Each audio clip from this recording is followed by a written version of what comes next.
Welcome to another video for chemistry. In this video, I'm going to be dealing with electron configuration and orbital diagrams for periods 1 and 2.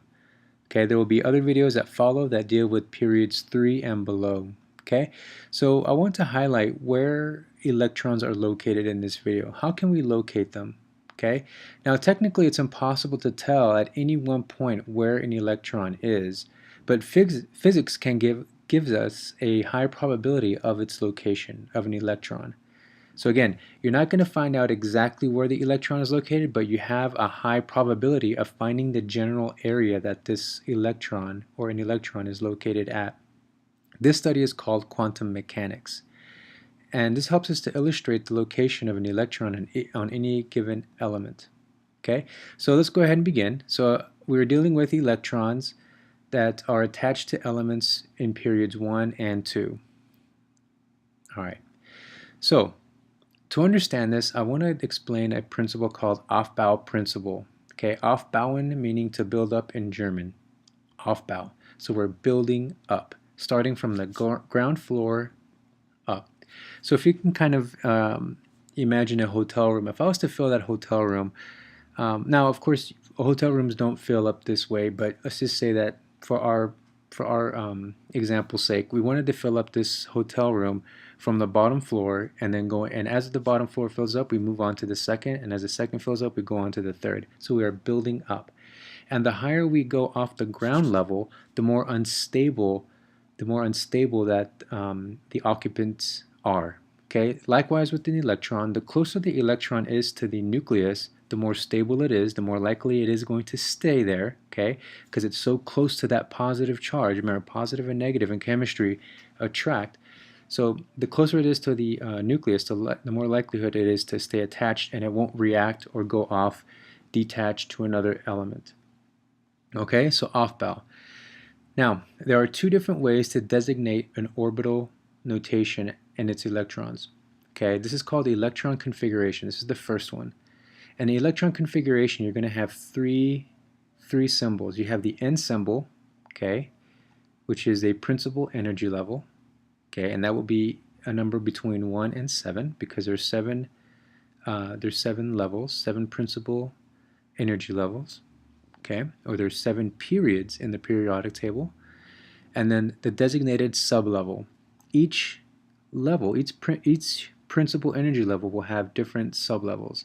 And these sublevels are S, P, D, F, and these coincide with the different types of orbitals, the different type of orbital shapes that these sublevels are. Okay, and these they coincide with our S, P, D, F orbital shapes that we've discussed in the previous video.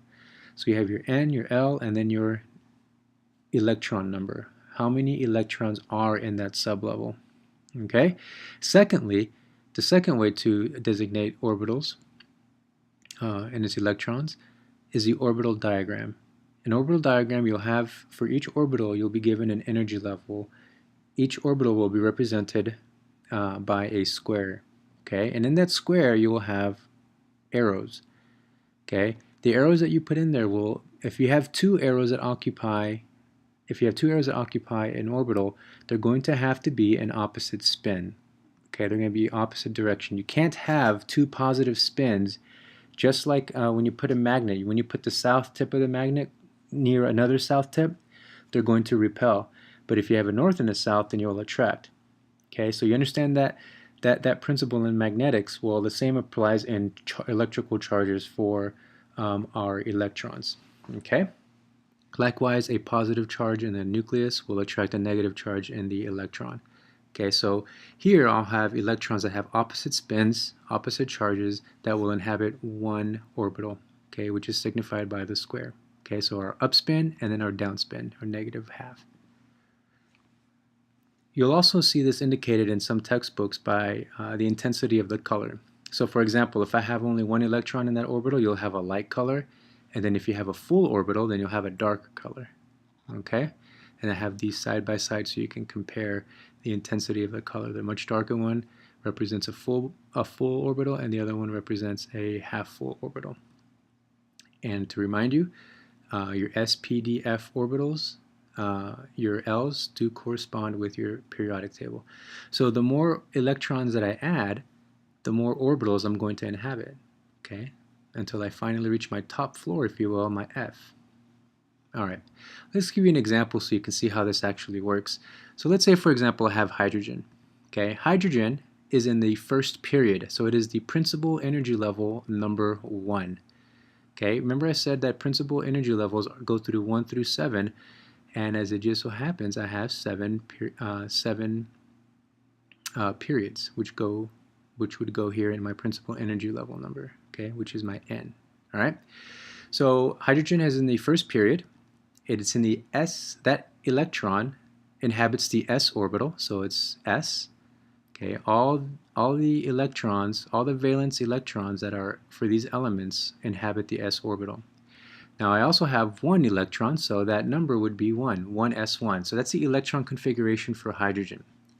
If I were to ask you for your home address, you would give me a street number, a street name, possibly an apartment number, a state, and a zip code. Well, this would be the equivalent of that. This is the address on the periodic table, if you will, the electron configuration number, okay, for hydrogen. So I know I can find it in period 1. It's got an electron in the s orbital, and it only has 1. Okay, my orbital diagram would look like this. I only have 1 orbital that I have 1 electron to worry about, so it's inhabiting that 1 orbital. Okay, and that 1 square, and it's an upspin. All right, let's keep going. Now, how about helium? Well, helium is still in period number 1, so my principal energy level, that N number, is 1, right? I have, now, helium, it is in the noble gas, okay, group, but technically it should go over here because it only has 2 electrons, right? But because of its behavior, it's placed over here on the opposite end of the periodic table because it behaves more like a noble gas than it does a metal, okay? So it has 2 electrons, so that is the electron orbital, electron configuration number for helium. And that's the location, that's the location of the electrons. It's an s orbital, and there's 2 electrons that are inhabiting it. All right, what about lithium? Well, lithium, it has 3 electrons, and the first 2 electrons are in my s orbital, right? So it takes up this whole space. And then my third is in principal energy level number 2, because it's in period number 2. It coincides with that. It's still in the s sphere, and I have 1 electron. So that is the electron configuration for lithium. 1s2, 2s1. 1s2 meaning my period number 1, principal energy level number 1 is completely full. My first floor is full, so now I move on to my second period, and I have 1 in the s orbital. Okay? All right. Now beryllium has 2 valence electrons on the outside. Okay, or I'm sorry, 2 electrons on the s sphere orbital. Okay, and as I keep adding electrons, once I add, if I added another electron, then I would go over to then this side of the periodic table, which I'll explain later. So my s orbitals, all these electrons on the outer ends of each of these elements is in the s. All of these are in my s1s. All these in group 2, my alkaline earth metals, are in s2. Okay. Then I have my P. This is my next level, if you will. Okay, so here's my P1, P2, P3. So each of these elements on these groups are going to have the last electrons are going to inhabit these particular orbitals. Okay, P4, P5, and then P6. So I'm going to have 6 electrons to fill for that P orbital. Okay. All right, let's look at oxygen, for example. How would oxygen look? Okay, now remember, this is P4, so my last electron is going to inhabit P4, but let's see how that actually works.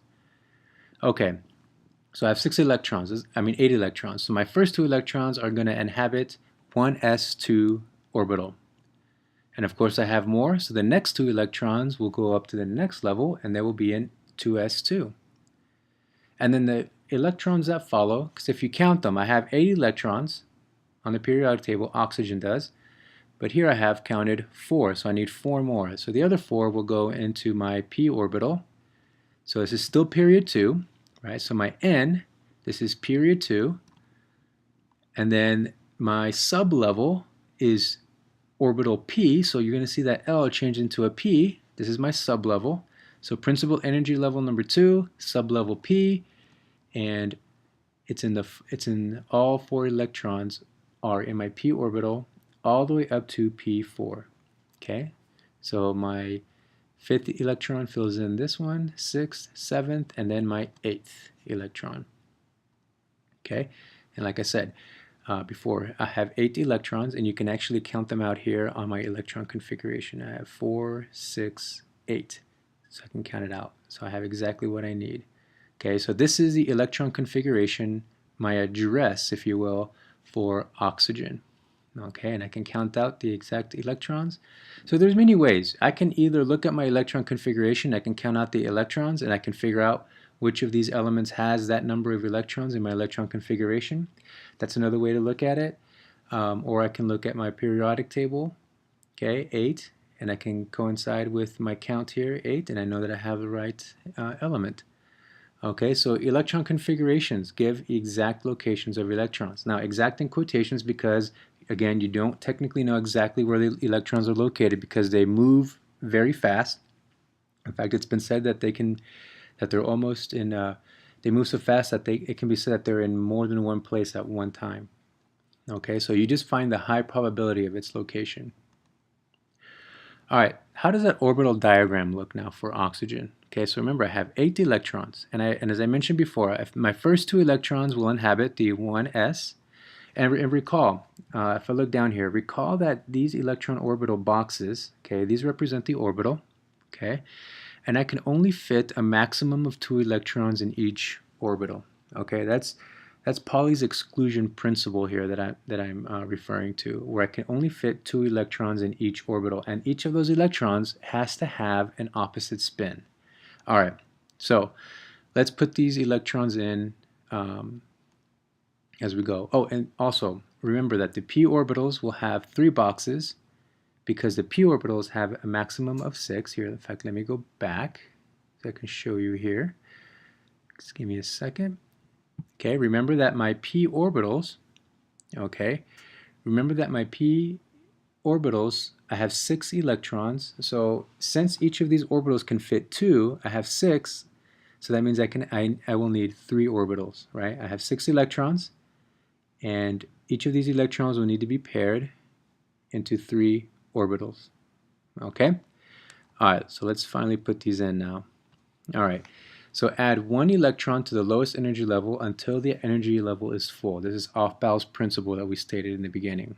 So my first electron will go into my 1s1, okay, and then my second will fill that entire space, and then my third will then move over to the next room, if you will, and then I will find a roommate for this one of opposite spin, and now that room is full, so I will now go on to my next level into my principal energy level. I'm still in the same period, and now I am in a different sublevel. Okay? So that would be my 1 there. And then my next electron, I would actually have to fill in the next room. And now that I have that whole row filled out, then I can go back and put my opposite spin electrons. Okay? So that does it. That's the 4 electrons that I needed. 1, 2, 3, and then my 4th. So this completes my orbital diagram for the element oxygen. This is what it would look like. So my electron configuration address is on top, and my orbital diagram is on the bottom. So those are the different ways that I can illustrate this. So the following table will show you the order electrons would go into energy shells from lowest energy level to the highest energy level. Okay, so my first floor of this hotel room, my first energy level of my first orbitals would be my S's. So that's period 1 through 7. And as you can see, it coincides with my periodic table, right? My second level would be my P's, and my P's begin in principal energy level number 2. That's why I have 2p. I don't have a 1p because I don't have any p's on the first energy level, but they start into the second and they end on the 7th. Okay? And then I have my third. Now, the interesting thing about your d orbitals is that they actually, in terms of energy levels, they get moved up one. So here's period 1, period 2, period 3, and then period 4. So you would think that this first layer of D's would begin in 4, but in fact it gets moved up and it starts in principal energy level number 3. So the energy state of 3D matches 4s. So they're pretty much on that same energy level, if you will. And then I move on to, so it starts in 3, right? And it ends in 6, right there. All right. So then my next energy level would be the F's. And the F's, you'll notice, begin in 4, okay? And then 4 and 5, which coincides with my F. I won't deal too many with my lanthanide and actinide series elements, but you can see here how they fit in terms of the energy instability. All right, so I would fill in my 1s. So this is how this little diagram works. So I have them laid out this way. And of course, there are other ways that you can do this. You might get textbooks that have it flipped upside down. But this is just one of the ways that that you could use. All right, so I would draw an arrow filling in my 1s, and then my second arrow, diagonal arrow, about 45 degrees, would fill in my 2s, and then the next would go into my 2p, and then once this level is full, I go to my 3s, and then my next arrow would, so after I fill in my 3s, I would go to my 3p, 4s, and as you can see here, 3d, 4p, 5s, and then 4d, 5p, 6s, and so on. Okay, so this can show you if I have 100 electrons, then I know I have to fit 2 here, and then I have to fit the next 2 here, and then I have to fit the first 6 here, and then the next 2 here, and then 6. So all these fit 6 electrons, all of these fit 2, all of these will fit 10, and all of these will fit 14 electrons. And again, remember they're all in pairs, so this is one pair would be here, 3 pairs, 5 pairs, and 7 pairs. Okay, so my electron configuration, or here's my orbital diagram for oxygen. Okay, so let me show you how the diagram goes with my orbital diagram. Okay, so my first layer of electrons gets full, right? Now I have more electrons, so I need to fill in the next stage, and this diagram on the left will show me which principal energy level I go to next, and that's the 2s, and as I show here, it goes with it. Right, they coincide.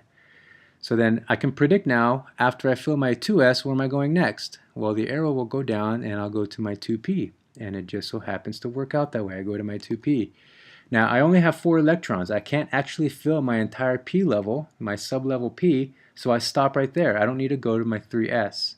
I stop there. I only had 8 occupants, if you will, so I don't need to go to my third energy state. I can stay at my 3p4 and leave it there. Okay, so I hope this helped out.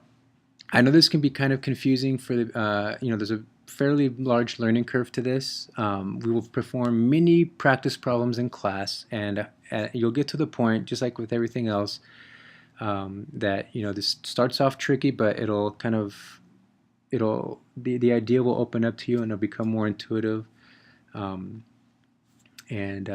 My next video, I will do some further explaining. I will expand to my third and fourth and fifth periods, so you can see how this works together. And I'll do some practice problems from the book as well, so that you can see how this works. Okay, good luck in your studying.